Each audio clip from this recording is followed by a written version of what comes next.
দেখো পটাশের শরীরটা ভীষণ খারাপ, কালকে রাত থেকে খুব জ্বর। তো আর একটু জল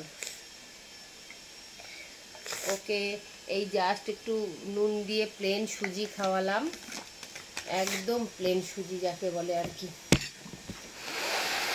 এখন ওষুধগুলো দেব। দেখো চোখটা পুরো ছলছল করছে একদম, এই কানটা ব্যথা করছে খুব, অ্যাকচুয়ালি এই গ্ল্যান্ডটা ফুলেছে ওর।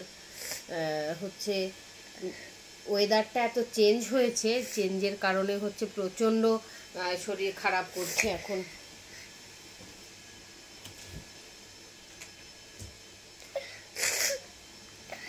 কালকে কাশি সিরাপটা দিয়েছিলাম, পটাশ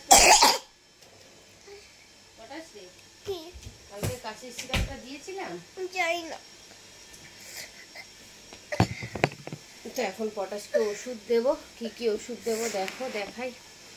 প্রথমে দেব হচ্ছে প্যারাসিটামল 250, যেহেতু ওর ওয়েটটা মোটামুটি 15 কেজির আপে রয়েছে, সেই জন্য ওকে প্যারাসিটামল দিতে হবে। প্যারাসিটামল ওকে দেবো আমি 250, দেবো হচ্ছে 7 ml, 7 থেকে 7.5 ml। এটাতে দেখো 10 ml আছে, তো এটা 7.5 ml দিতে গেলে এটাকে একটু প্রথমে নাড়িয়ে নিতে হবে। দেখো এটা যেহেতু অনেক গাঢ় ওষুধ,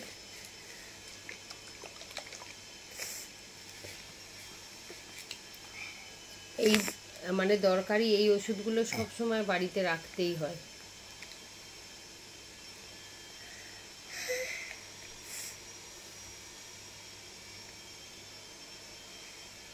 এটা দেখো 10, এটা হচ্ছে 7.5 মানে 7.5 ml। এই ওষুধগুলো খুবই মিষ্টি খেতে, টেস্টিও না পটাশ, টেস্টিও না। এটা হচ্ছে P250 দিলাম, মানে জ্বরের জন্য দিলাম যেটা। এগুলো কিন্তু প্রত্যেকটা বাড়িতে, যাদের বাড়ি বাচ্চা আছে, এই মেডিসিনগুলো কিন্তু। আর এই ওয়েদারটা খুব খুব বাজে পড়েছে, যেটা বলে বোঝানো যাবে না। এরপরে এই জ্বরের ওষুধ খাইয়ে কিন্তু তোমরা জল খাওয়াতে পারো, কিন্তু কাশির সিরাপ খাইয়ে কিন্তু কখনো জল খাওয়াবে না। আমি এটা ধুয়ে একটু দিয়ে দিলাম। অনেকে কি করে ঢাকনাটা ধুয়ে জল দেয়, এটা কিন্তু করা উচিত নয়। এবার আমি দেবো কাশির সিরাপ। এটা হচ্ছে অ্যাসকোরিল এলএস, এটা হচ্ছে বাচ্চাদের। অ্যাসকোরিল এলএস একটা বড়দেরও হয়, কিন্তু সবসময় মনে রাখতে হবে আনার সময় বলতে হবে বাচ্চাদের। অ্যাসকোরিল এলএস বড়দেরও হয় না। আর জ্বর হলে সবসময় বাচ্চাকে চান করাতে হয়। এই ওষুধটা খাওয়াবো, খাইয়ে আমি ওকে চান করাবো, চান করিয়ে তারপর ওকে ঘুম পাড়িয়ে দেবো। একটুখানি এই ওষুধগুলো খেয়ে যদি একটু রেস্ট নেয়, ঘুমায়, তখন কিন্তু শরীরটা খুব ভালো হয়। এবার আমি চুলটা ভেজাবো না, গাটা ভেজাবো ঠান্ডা জলে।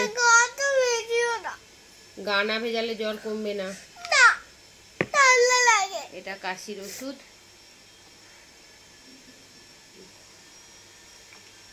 চলো টাটা সবাইকে।